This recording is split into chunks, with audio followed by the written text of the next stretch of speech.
everyone, I am Candace and I'm here with my very good friend Mary Beth Bos, who is the president of MBJ Group, a local talent management and recruitment company based in Sarasota, Florida. Thank you so much for agreeing to talk with me, Mary Beth. Well, it's really my pleasure. It's nice to be here, Candace. So tell me, we're talking about doing a 180, a time in your life when you really did something, turned something around, had an epiphany. Tell me about a time in your life where you did a 180. That would have to be when I made the decision to go into business with my husband. I have a nonprofit philanthropy background. I'm a certified fundraiser. He had been asking me to come into the business with him, and I was really struggling with that decision because I liked and loved what I was doing. But I also had a desire to have a better quality of life. We were visiting friends and she gave me this book, When God Winks, to read, and it's a fast read. And basically what it's all about is it describes how God, if you have a belief in a higher being, gives you winks or signs along the way that you're on the right path. And after that weekend, I had my decision. I went into business with my husband, and I'm not sorry about that at all. I really enjoy what I do. It hasn't always been easy. You know, when you switch gears, I was the nonprofit fundraiser. My husband was banking, insurance, and marketing with an insurance company, and now all of a sudden we're into a talent management company. So looking back on it, was it a stressful time when you were trying to make that decision? Making the decision, yes. I think it took me 2 years. Wow. And after I read that book, I had my decision. I don't know why I was struggling so hard with it.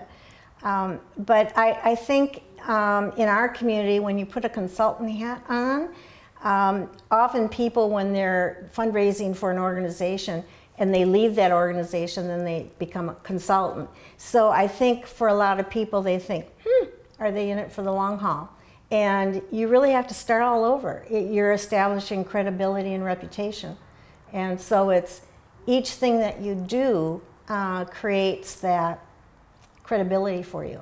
What would you tell other people who are struggling with a decision right now about doing a 180 or making a turnaround? I would tell them to follow their heart, go with their gut. But along with that, you really need to prepare to do something like this. We sold our home and we moved into a townhouse to cut costs, and we had some savings, but I wish we would have had more savings because we started in 2000. In 2003, the market wasn't very good, and we're trying to derive an income for the two of us. One of us had to go back to work, and I was the logical person, but I thought, oh my gosh, I've got to go back into philanthropy, and I just said philanthropy, I'm moving out of here. So I made an agreement with my husband. I'll do this for 2 years. Don't ever ask me to do it again. And that sounds a little bit bold, a little bit harsh, but that was a way that I could deal with it, that Right. It was my decision. And now I look at 2017. We've had the best year, Candace, we've ever had. I enjoy so much what I do. And I'm finding professionals for nonprofit organizations where my husband really works in the for-profit sector. But there isn't anything that gives me greater joy than to find the right person with the right qualifications and the right fit. And I think that might be somewhat of a hint about how people can get through sort of doing a 180, to sort of focus on what do they love, and if it's something that drives their passion, like you said, go with your gut, go with what you love. Maybe that can help as well. Oh, I think so. It did for me, certainly. All right, well, I have a few fun questions for you. Okay. You ready? Ready. We haven't rehearsed these at all. No. So first one's really easy. What's your favorite color?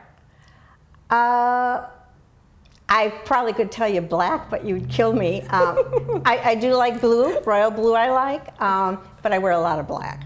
Okay, favorite TV show? I loved Downton Abbey. I just enjoyed that to no end. I like generational kind of programs and about families. That was my very favorite. And what's the last book you read? I think the last one I read was New York, and it was like 850 pages, so I read it a little bit at a time. We were planning a trip to New York, and it was phenomenal. It was very, very good. I'm glad I read it. I read a lot, so it's fun. What's your pet peeve?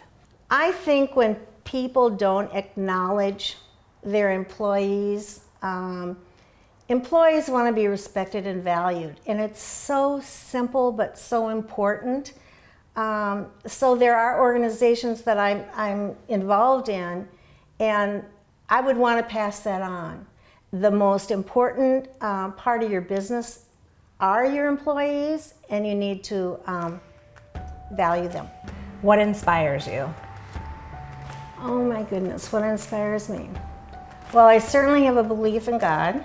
He has been with, I'll get a little teary-eyed here. He's been with my husband and I every step of the way.